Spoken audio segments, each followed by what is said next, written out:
Konektado kayo sa PBS Radyo ng Bayan. 8 minuto makalipas ang alas 8 ng umaga. Anong kailangan kong gawin para mapalago ang aking business? Kailan ang susunod na trade fair sa aming probinsya? Saan kaya pwedeng magtanong tungkol sa mga pulisiya ng pakikipagpalitan? Teka, tungkol ba yan sa kalakalan at industriya? Ito ang pinakabagong programa na sasagot sa inyong mga problema. Magpapasabog ng balita at impormasyong may kaugnayan sa pagninegosyo at kalakalan sa produkto at pamilihan. Narito na ang TNT Explosivo. Pinangungunahan ng DTI Director for Public Relations Office at isa ring dating tagapamahayag na si Miss Thelma Dumpit Morillo at Radyo ng Bayan Anchor na si Tess Ramirez. Alamin ang mga pangunahin at pinakahuling balita na pangkalakalan at pagninegosyo. Ihahatid sa inyo ng Department of Trade and Industry linggo-linggo. TNT Explosivo. Ang unang pasabog ng DTI sa taong 2012.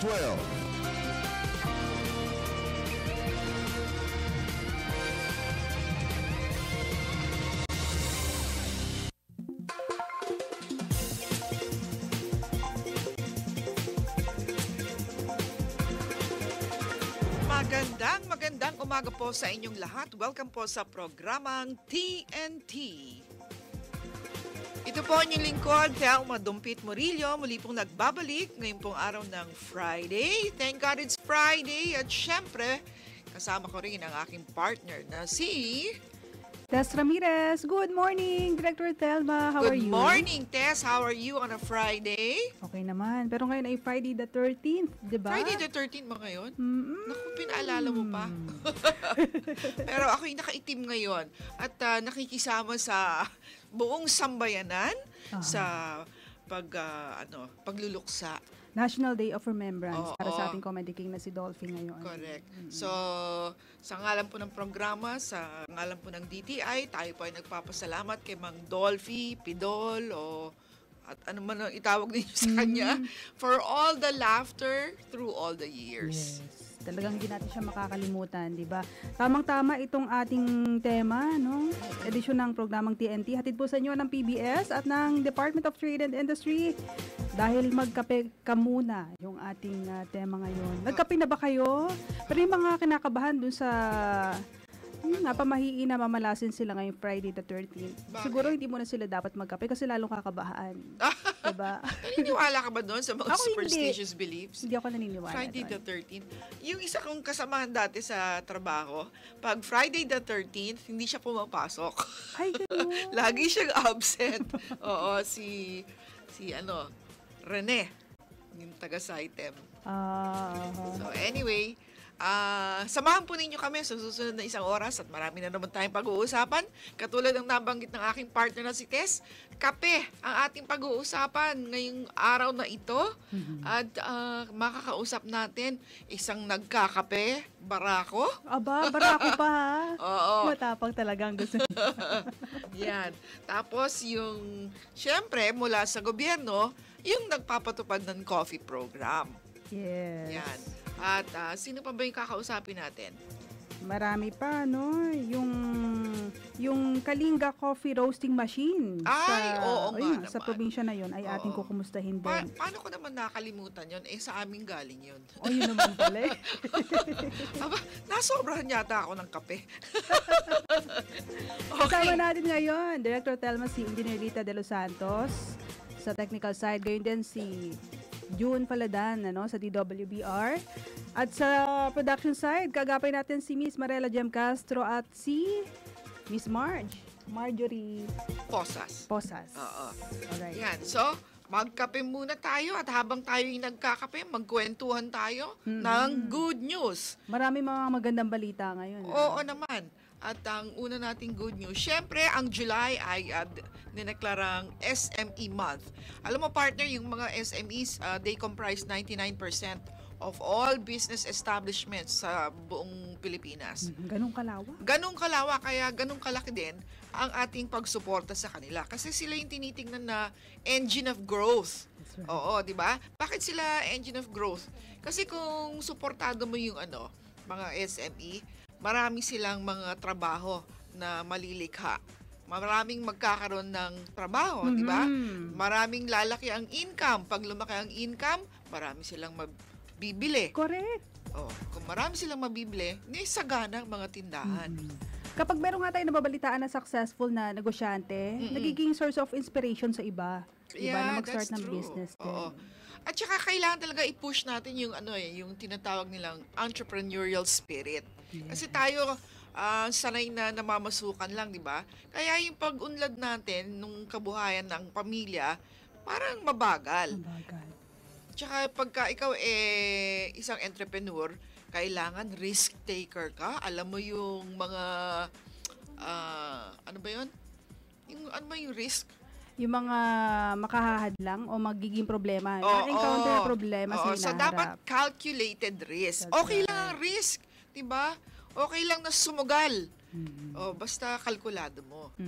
Huwag kayong matakot sa mga panganib na yan. Kaya nyo yan. Basta't well-planned. That's right. So, kabilang pa rin sa SME Week at SME Month, meron tayong isinasagawa ngayon na trade fair dyan sa SM Mega Mall na tinawag na Eats More Fun in the Philippines. Eats spelled E-A-T-S. Masarap kumain talaga. Kasi puro pagkain. Nauna na nga dyan sila Marel at Marjorie. Nakatikim na sila? Aba! Merong Ilocos empanada na binibenta daw doon, partner. Wow! Favorite ko yan. Maraming wine. Alcoholic ka talaga, Marjorie. Mahilig ka sa Marela. Wine nang tinignan mo agad.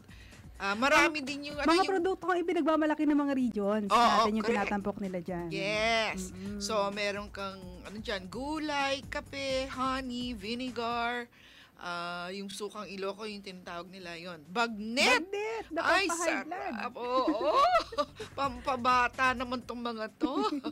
At syempre, ang aking favorite din, Pili Bars. Ay, masarap yun. Ay, yung sarap nun, yung masapan ang tawag nila, di ba? At saka yung pinangat. Yun. So, punta na kayo. Diyan po sa SM Mega Mall, Halls 2 and 3. Magmula July 12 hanggang 15. Pwede ba makahabol? Paano ko kaya mapaghahandaan ng pagtaas-baba ng mga presyo ng mga bilihin? May nagbibigay ba ng training para sa mga kagaya kong nais magkaroon ng panibagong kasanayan sa trabaho? Hala, tama kayang singil sa akin ng tindero? Teka, tungkol ba yan sa kalakalan at industriya? Ito ang pinakabagong programa na sasagot sa inyong mga problema, magpapasabog ng balita at impormasyong may kaugnayan sa pagninegosyo at kalakalan sa produkto at pamilihan. Narito na ang TNT Explosivo. Pinangungunahan ng DTI Director for Public Relations Office at isa ring dating tagapamahayag na si Ms. Thelma Dumpid Morillo at Radyo ng Bayan Anchor na si Tess Ramirez. Alamin ang mga pangunahin at pinakahuling balita na pangkalakalan at pagninegosyo. Ihahatid sa inyo ng Department of Trade and Industry linggo-linggo. TNT Explosivo. Ang unang pasabog ng DTI sa taong 2012.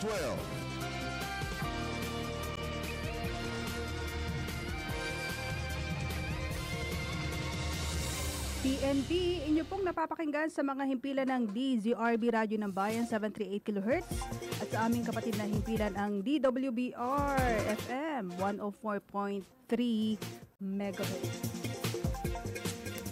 Tayo rin ay napapakinggan sa lahat ng provincial stations ng Radyo ng Bayan nationwide at worldwide sa pamamagitan po ng internet. Ngayon, mapapakinggan na ang PBS Radyo ng Bayan saan mang panig ng daigdig sa pamamagitan ng internet. Mag-log on lamang sa www.pbs.gov.ph. I-click ang Radyo ng Bayan Live o kaya sa www.pinoywebcaster.com. I-click lamang ang Listen. Worldwide na ang PBS Radyo ng Bayan, ang Radyo ng Bayan.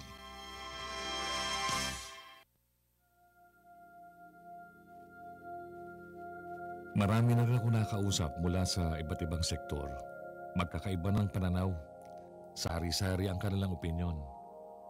Pero halos karamihan ay nagnanais ng karangyaan at gustong maging mayaman. Pero alam nyo ba na kapag ikaw ay nagtrabaho sa alinmang tanggapang pampamahalaan, lalo na kung ikaw ay matapat sa iyong tungkulin, huwag kang umasa na ikaw ay magiging mayaman. Naniniwala akong hindi lahat na nagsisilbi sa gobyerno ay korap. Sa katunayan, mas marami sa kanila ay tapat. Pinili nilang maglingkod sa gobyerno upang gumawa ng kabutihan. Ngayon, magkakaroon na sila ng pagkakataong magpakitang gilas. Inaasahan natin sila sa pagsupil ng korupsyon sa loob mismo ng burokrasya. Si Pangulong Benigno Simeon Aquino III.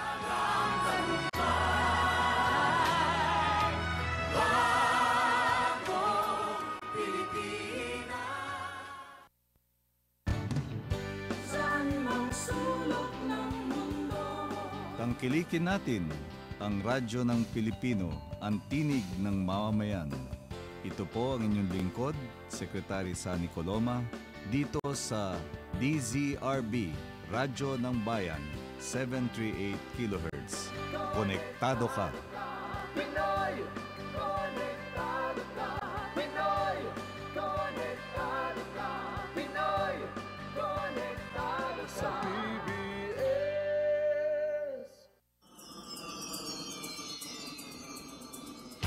Ito ang pinakabagong programa na sasagot sa inyong mga problema, magpapasabog ng balita at impormasyong may kaugnayan sa pagninegosyo at kalakalan sa produkto at pamilihan.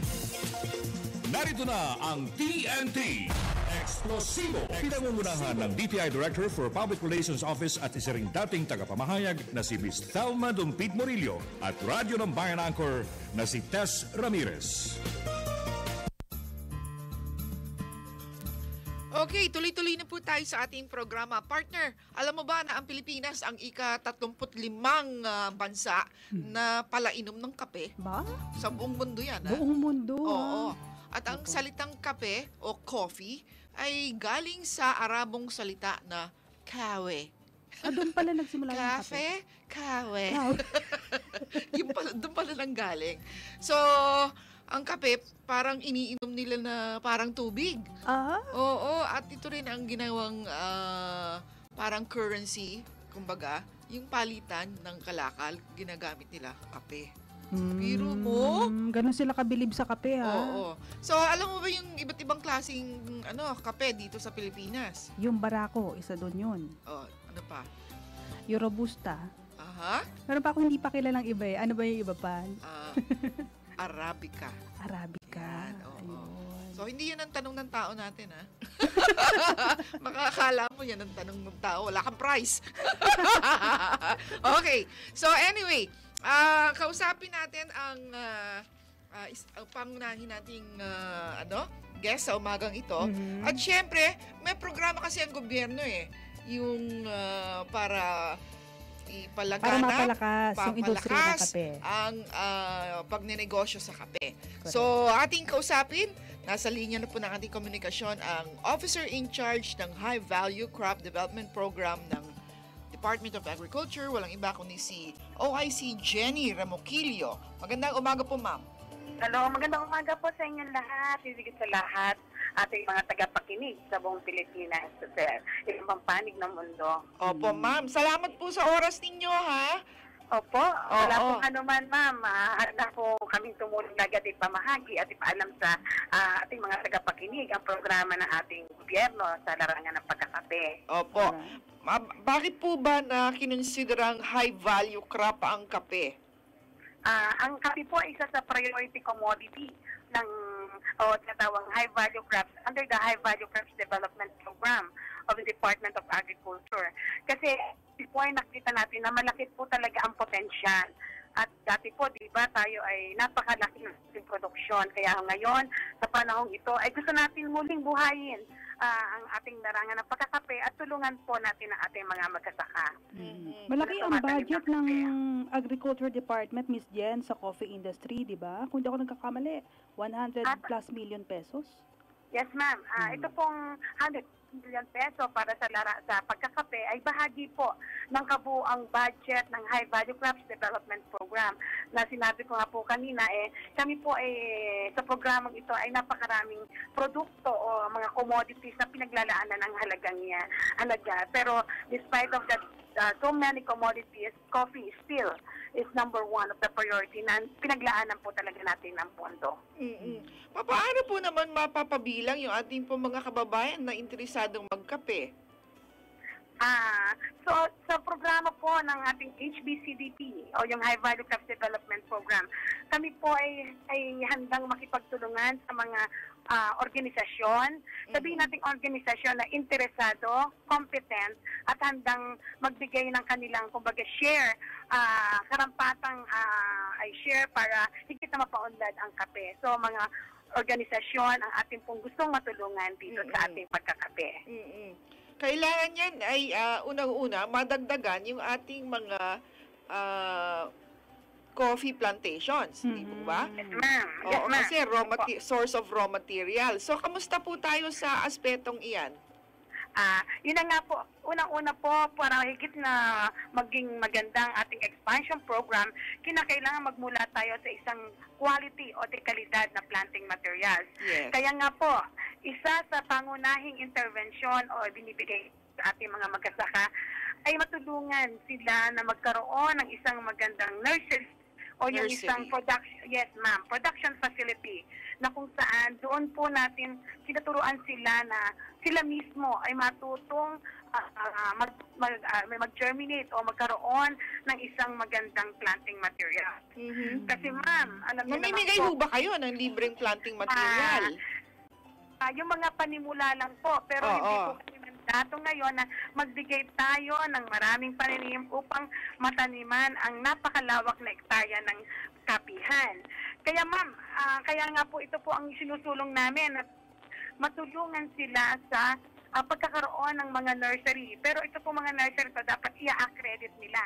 Ibig sabihin, ang Bureau of Plant Industry po, isa pong ahensya or Bureau of the Department of Agriculture, ay kailangang i-accredit po yung nursery para tayo ay makasigurado na ang kanilang planting materials ay dekalidad. Opo, yun po ang ating isa sa mga programa natin. Miss Jen, opo, so yung binabanggit niyo pong pagtatanim, bahagi po yan ng Coffee Industry Development Activities, sa ilalim ho ng High Value Crop Development Program. Bukod po dyan, ano pa ho yung iba? Iba pa mga programa natin sa High Value Crops Development Program, particularly for coffee industry, ay nagmumula po tayo sa produksyon. Iba-ibang components po ito. So, nabanggit ko kanina, production of the quality planting materials through yung pong mga pagkalagay natin ng mga production facility. Nariyan din po yung ating mga comprehensive extension program. So, kaya nga po, marami tayong mga technician. Patuloy po ang ating pagkipagtulungan sa local government unit upang higit na ipaalam at talagang muling turuan ng ating mga magsasaka sa pagkakape. Nariyan din po ang ating programa on the processing. This is the processing and the post-harvest component of for the coffee industry, na kung saan po nakikipagtulungan tayo na makapabigyan sila ng mga processing equipment, even in a community base or the village level. Opo, ma'am. At isa pa po rin na napakahalaga na component ng ating programa ay itong tinatawag nating research and development. So, patuloy pa rin po ang ating mga pag-aaral. Dahil sabihan natin na marami pa po tayong dapat pag-aralan sa larangan ng pagkakape. Even the cultural management, yung mga insects, mga diseases, kailangan po nating alamin po ito. Ma'am, gano'n po ba kalaking hektarya ang kailangan punuin? Mga mahigit 100,000 hektarya po ang dagdag pa po natin dahil tayo po ay napapag-iwanan na po tayo sa larangan ng pagkakape. 100,000 po ang kailangan punuin. Mahigit pa po. Mahigit pa. So, ilan na po ang natin present? Ang existing po natin ngayon is around 121,000 hectares pa lang. Hindi lang 120. po sa... Ang layo. Opo. Ma'am, opo. Kaya nga po. Pero ma'am, hindi lang naman po sa expansion makukuha ang ating pagtaas ng makuha natin ang tamang volume. Kinakailangan, ma'am, madagdagan pati natin ang ating production, meaning productivity level. Yes. So, meaning, kung meron tayong ngayon na 0.6 metric tons per hectare lang ang ating nakukuha na yield, kinakailangan mataas po natin ito. Kaya nga po, yung pong sinasabi ko kanina na different components kailangan ilagay natin dito po sa ating programa para tumaas po rin yung mga existing yield natin ngayon. Ito pong 121,000 hectares, ma'am. Saan po ito ay yung mga coffee producing areas? Actually, kanina nga po narinig ko pinag-uusapan yung different, depende po sa variety ng kape. Opo. So, may tinatawag tama po yung kanina na habang ako nag-cover na, nakikinig po ako sa inyong stasyon. Oy, thank you. Yes, ma'am. Kasi kayo po ay partner namin ng DTI sa mga programa rin po ng agriculture. Opo. So, meron tayong tinatawag na Arabica coffee. This Arabica, of course, ito yung mga medyo 1,000 meter above sea level. So, 1,000? meter above sea level. Mas mataas po dapat.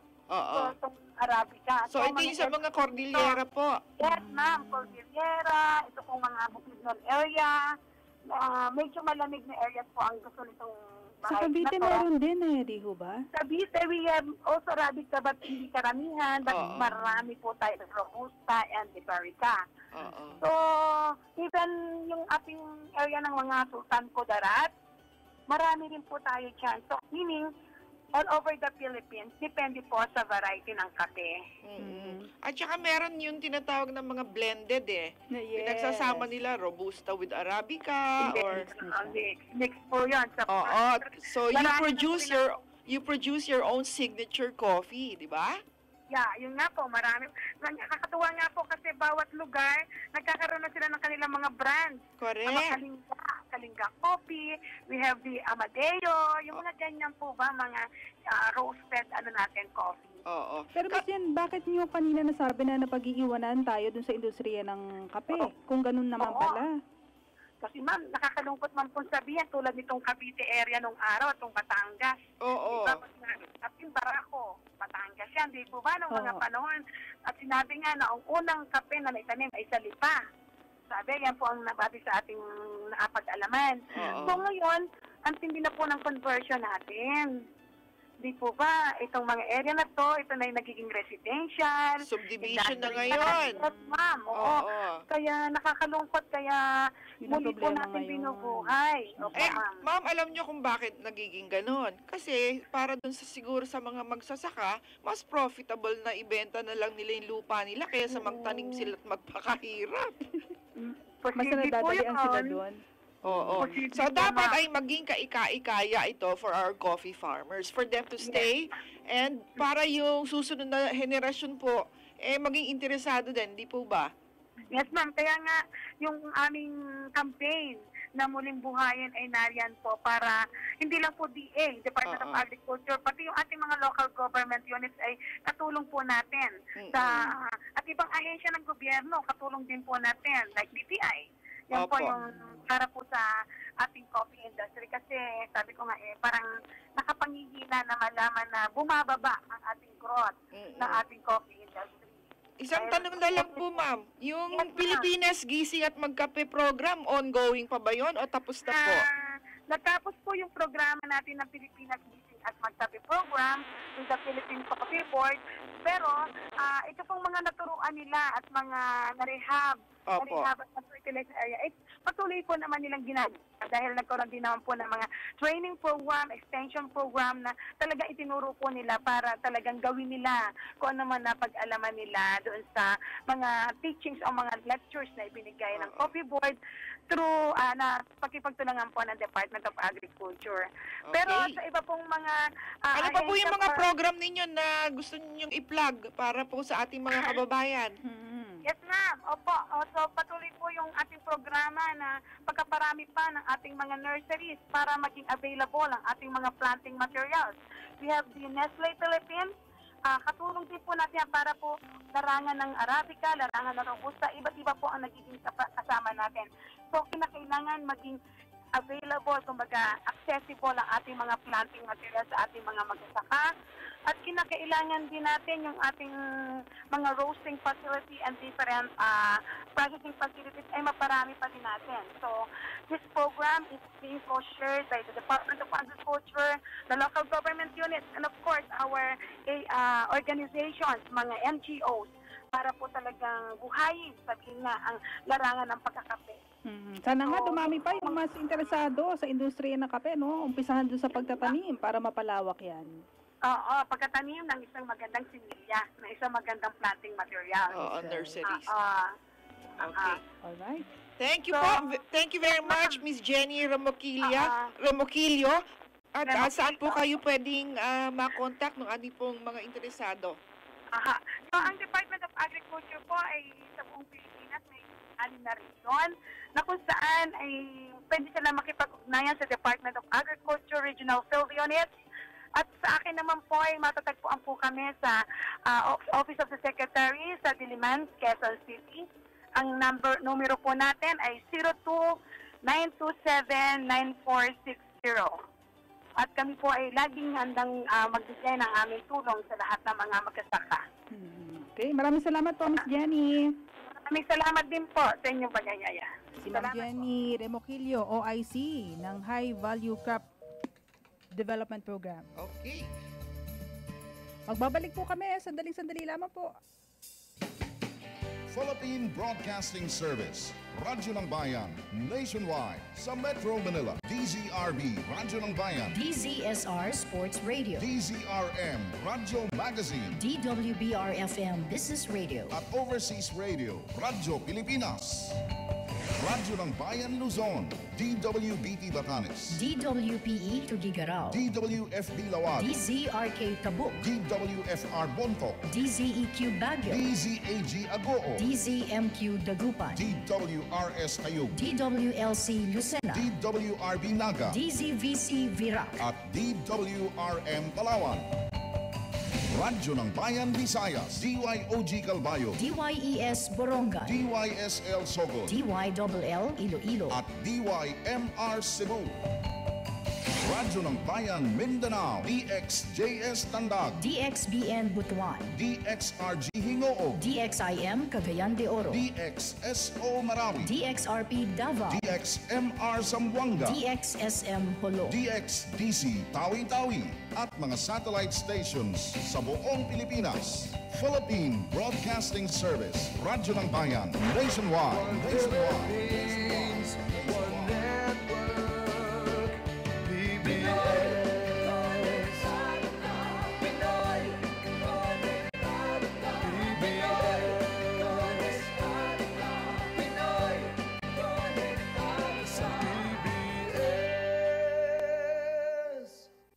Ako po si Secretary po si Alcala ng Department of Agriculture. Galing makinig sa Philippine Broadcasting Service, Radyo ng Bayan, 738 kHz sa Metro Manila. Dahil dito, konektado ka.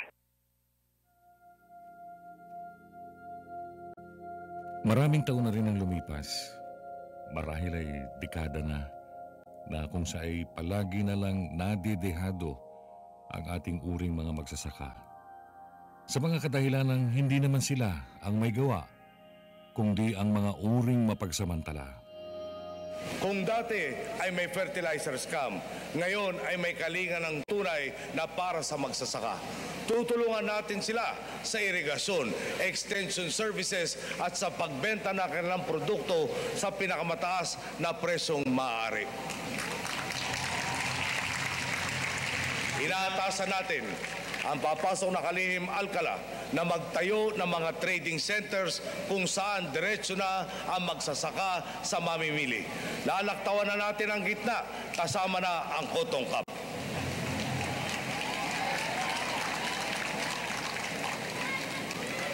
Sa ganitong paraan, ang dating napupunta sa gitna ay maaari ng paghatian ng magsasaka at mamimili. Si Pangulong Benigno Simeon Aquino III.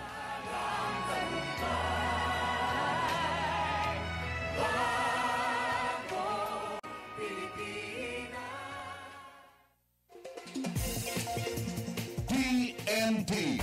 Eksplosibo, eksplosibo, eksplosibo. Okay, tuloy-tuloy po tayo sa ating programa. Naku, partner, lalo akong nauhaw sa kape. Bakit naman? Siyempre, ang sarap magkape. Ba, nakakailang cup ba kayo ng kape? Ako, sa isang araw siguro mga 4. Ay! Oo. Coffee lover pala kayo talaga, no? Ayaw niyo ng milk? Lover talaga. Hindi lang coffee. At saka ako, black. Black Just coffee. No sugar, no cream. Matapang. Mm. At tapang ako. Ako. Anyway, nabanggit kanina ni Miss Jenny, di ba? Na katuwang niya dito ang iba't ibang ahensya. Di ba? Yes. Sa pagkakape. Ibig sabihin, hindi lang DA, DTI, katawang din nila. At iba pa mga government agencies. Lagi kaming nandyan. Puhunan kasi namin ay laway.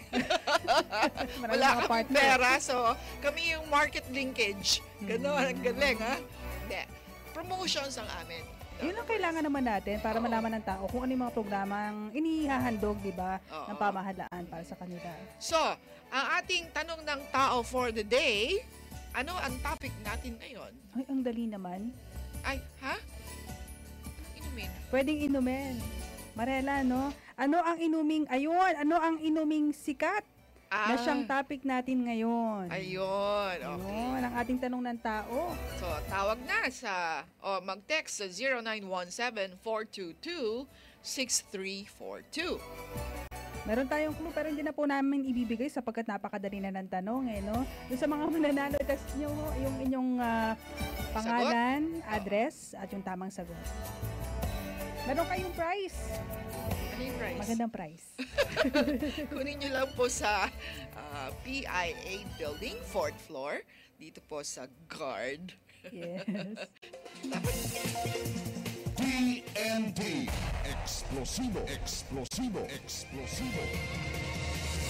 40 minutes after 8, meron pa tayong makakausap para sa trade natin to segment. Dito pa rin po sa TNT.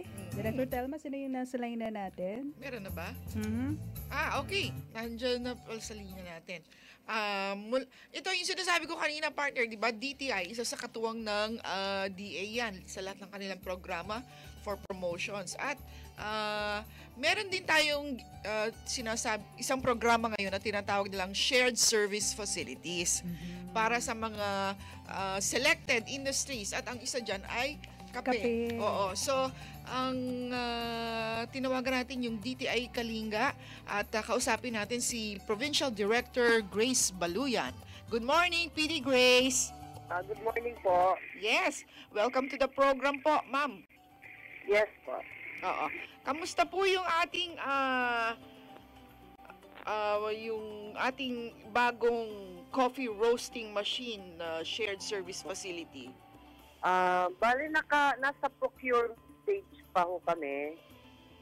Hindi pa ho na-turn over sa beneficiary yung equipment na coffee roasting facility for Balawag. Yung ibang components po ng project ongoing na po. Kagaya po nung ating intervention sa improvement ng farm productivity as well as yung expansion ng kanilang plantation areas. Una-una po, paano ba napili itong Balawag as the beneficiary? What is the system? Bali po, kasi yung partnership namin with Balawag started nung year 2009 through the program RUMEP. So, there po nakita namin yung potential ng group at saka yung need really to enhance yung existing na activity nila. At meron po silang commitment na talagang magpursige. In fact, nakikita na namin yung growth nila. From dati, yung income nila, monthly income nung per member was only 5,000. So ngayon po, nakaka 30,000 na yung isang member through yung mga improvements na rin sa kanilang system, yung mga trainings na nabibigay natin, yung mga marketing activities, packaging, and so on po. Okay. Ma'am Grace, ito po yung mga beneficiaries dito sa shared service facility po ng coffee industry dyan sa Kalinga. Dapat po ba member po sila ng kooperatiba? Dapat po organized group para po mas maraming makikinabang.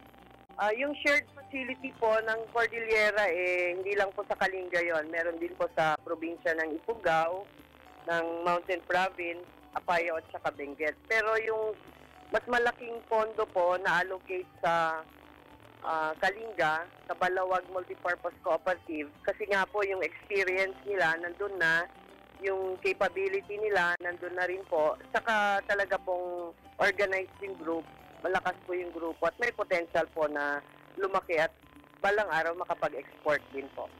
Paano po kung nag-iisa lang siya? Individual lamang o hindi mo ba makaka-avail ng programa, tulong? Hindi po siya makakwalify kasi yung tinitignan natin yung mas malaki yung impact ng project. Dito po talagang farmers ng mga to na naturuang mag-process, kaya yung benefit po from their agricultural production na-maximize po nila. At pwede pa pong lumaki yon kung makakuha sila ng magandang market, pag ma-improve lang po yung quality ng kanilang product. Bago po tayo nagbigay nito pong coffee roasting machine, ano po ba ang ginagamit nila?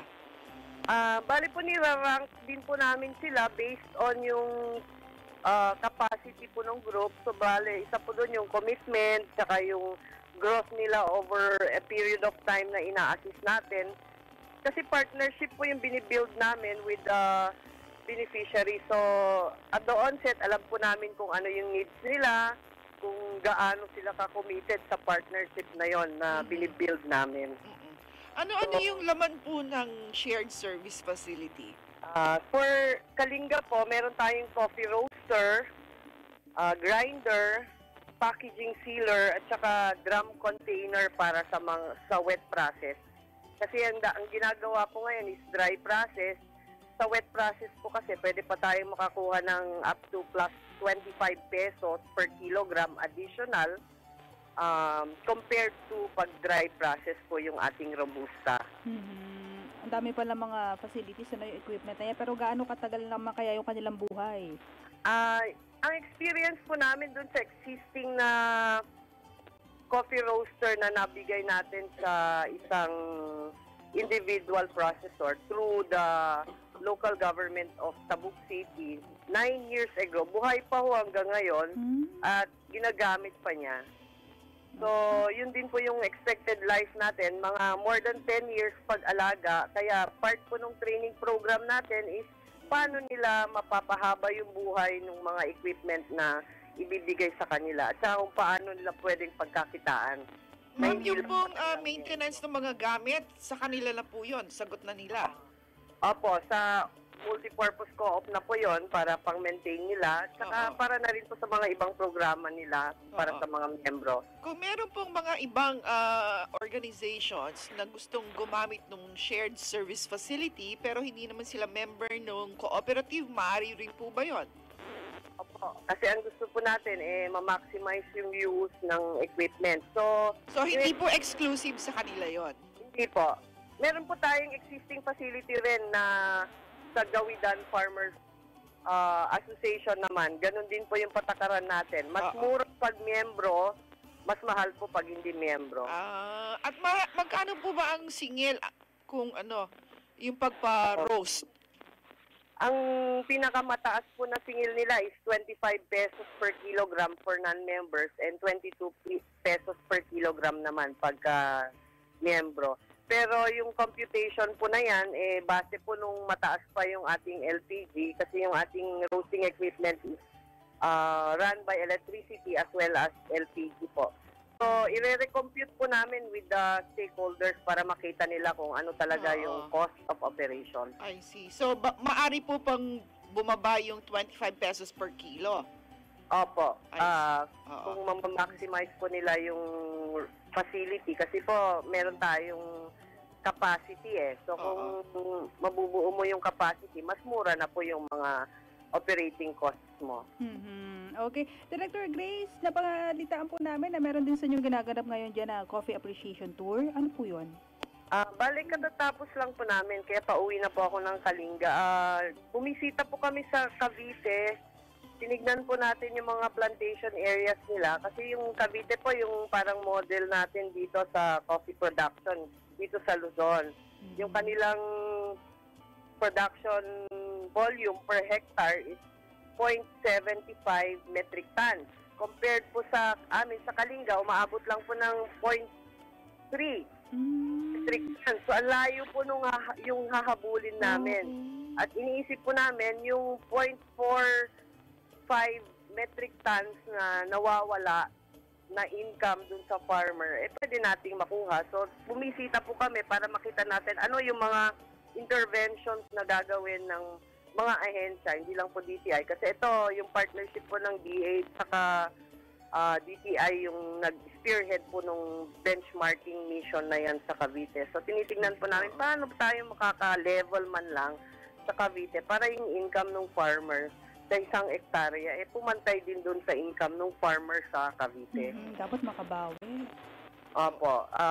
Maganda po. Kasi yung mga farms po sa Cavite, talagang well cared for compared sa amin na hindi masyadong naaasikaso. So, pag nakita nila yung income na nawawala sa kanila dahil sa hindi nila pag-aasikaso, siguro naman mapupursige silang mag-practice na rin ng good agricultural practices para makakuha ng mas mataas na income sa kape. Yes. Nitong nakaraan, meron ding naganap na coffee fiesta sa Benguet, di ba ma'am?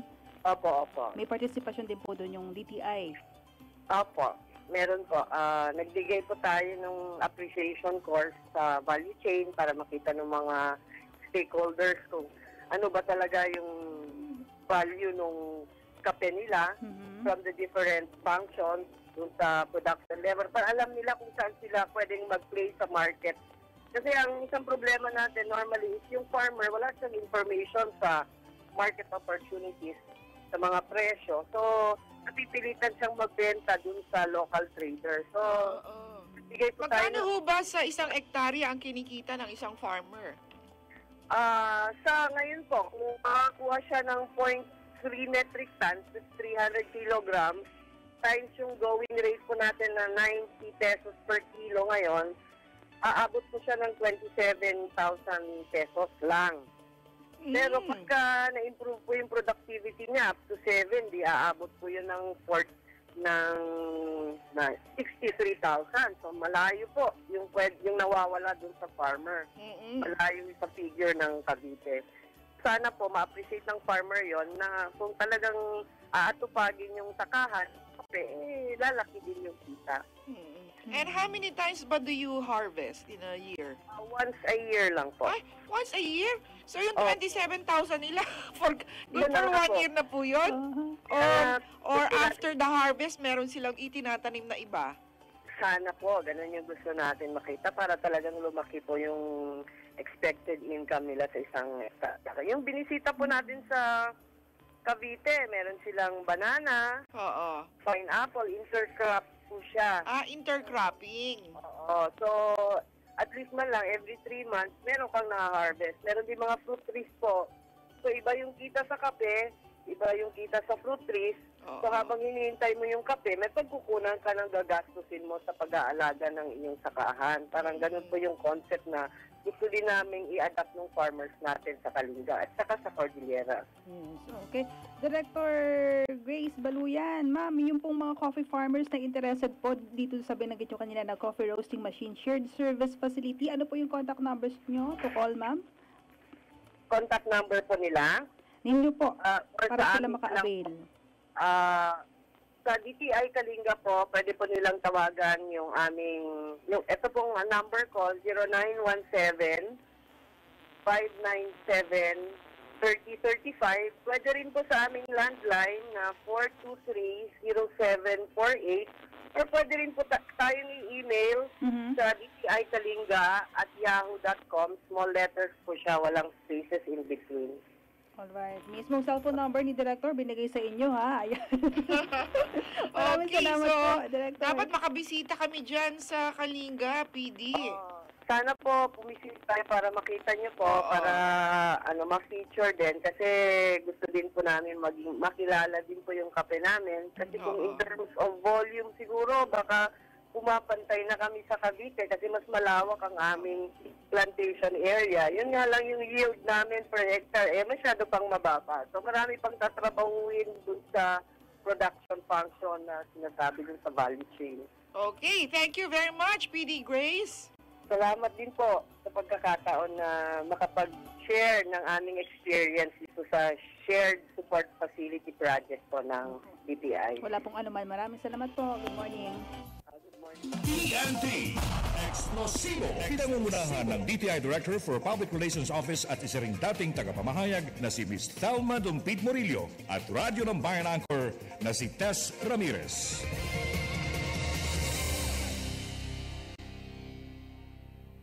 Meron na tayong 53 minutes after 8.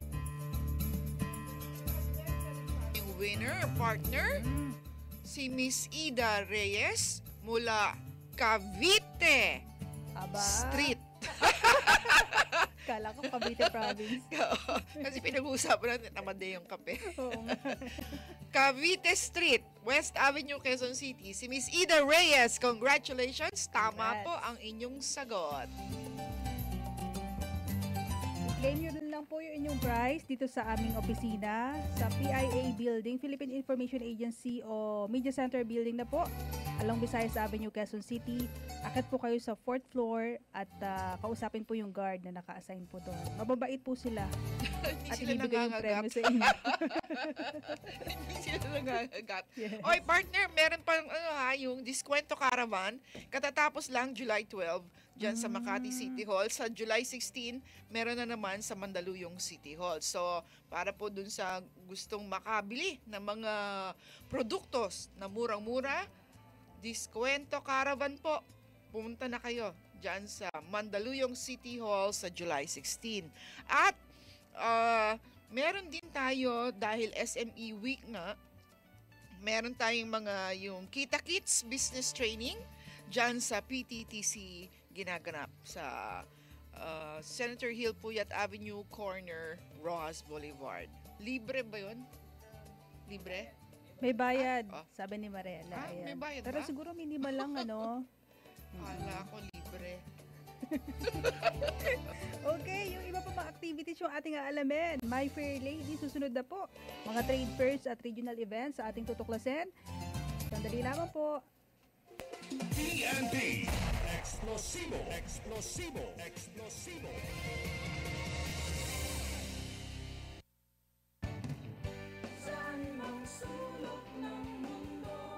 Tangkilikin natin ang radyo ng Pilipino, ang tinig ng mamamayan. Ito po ang inyong lingkod, Secretary Sani Coloma, dito sa DZRB, Radyo ng Bayan, 738 kHz. Konektado ka. Pinoy, konektado ka. Pinoy, konektado ka. Pinoy, konektado sa PBS.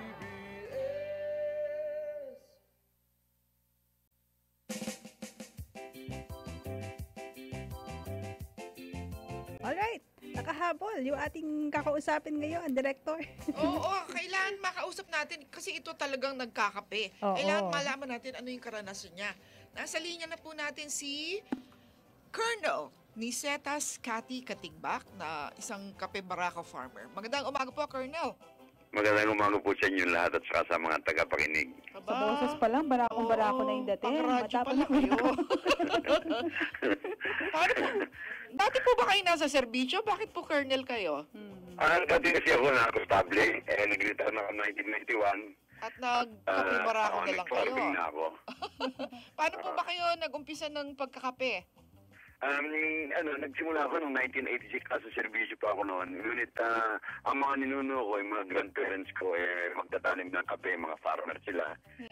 Lagi akong kasama sa bukid nung panahon na yun. Kaya nung lumaki ako, ginawa kong, sabi ko, ako magtutuloy ng kanilang sinimulan. Wow, ang ganda naman. Kasi yung iba, nagbebenta na lang ng mga lupa para sa subdivision, di ba? Imbis na magkape. Tama yun. At saka alam ninyo, napakahabang panahon na kasi nga ang kauna-unahang kape dito sa Lipa itinanim 1741 na dala ng Mexican friars. Naging siyudad ang Lipa dahil sa kapeng barako at nawala na yung mga kapeng barako na yan. Kasi nagkamatay noon. Ano po gusto ba, ko- paano po ba malalaman kung ang isang kape barako Original na barako. Oo. Kasi Oo. marami rin mga peking ngayon eh. Oo nga, marami yung peke. Ngayon, ganito, no? Ang pagkakaiba, katulad, no, merong mga ang lasa, katulad ng Excelsa, halos ganyan din ang lasa. Masarap din. Kaya lang, mas maliliit ang mga beans nila. Oo, mahalos mga 3 doble ang lalaki. Ang kapeng barako, talagang malalaki. Parang nung mga bata kami, ginagawa namin, tinggalaro namin na parang trumpo yan. Nalagyan ng tingting, tapos pinahiikot, ganun. Oo. Okay, inumpisahan po ninyo itong Coffee Academy. Actually, hindi naman ako nagsimula niyan. Parang project yan ng DEC, si Secretary Luistro ang niyan, kasi di ba yung K-12 na project nila. Parang ito ang ginawa nilang sample dito sa Lipa. At since ang unang kapitan sa pinagtungkulan, doon nila ginawa yung Coffee Academy. But since meron akong nursery at ito nga ang aking gustong palawigin, paano yung ka-tie up nila ako? Parang ang practicum, yung mga ang practical exercises nila, one day every week, Friday, na meron yung kanilang 57 estudyante sa akin nagtitraining. Oo. Colonel, ano po bang may bibigay ninyo na tip para dun sa gustong pumasok sa pagkakape? Okay. Ang mahalaga, matutuhan muna nila yung pagtatanim na tama. Kasi nung unang panahon, ang mga kape matataas, hinahagdanan ng mga 15 baitang, inaakyat. Ngayon, ang sistema, mababa na. Maski mga bata pwedeng manguha. Simple, ganun. Dapat maturuan sila ng tamang pamamaraan. At ako naman, nagtuturo ako. Ibig sabihin, bago ko sila pagbentahan, o kaya bigyan ng pananim, tuturuan ko muna sila magtanim. Ganon. Tandaan niyo po yung tips na yan galing kay Colonel Nicetas Katigbak. Mga kaibigan ako, Colonel, sayang at kulang yung ating oras. Siguro sa mga susunod na araw. Kanina pa ako naghihintay, hindi kayo tumatawag eh. Di, kung gusto nyo, bukas o mamaya anytime, sabihan lang nyo ako. Ano po ang telepono na pwedeng tawagan ng ating mga kababayan? Itong number na ito kasi cellphone lang ginagamit kasi taga-bukid ako, wala naman landline dun sa amin. Ano po yun? Ito, 0917 Opo. 504 0033. Ayan. Okay, Colonel, huwag kayo At saka isa pa, tawagan po namin kayo. Ito pang isa, baka mamaya hindi nyo makontak ito. Smart naman to, 0918 888 6951. 6951.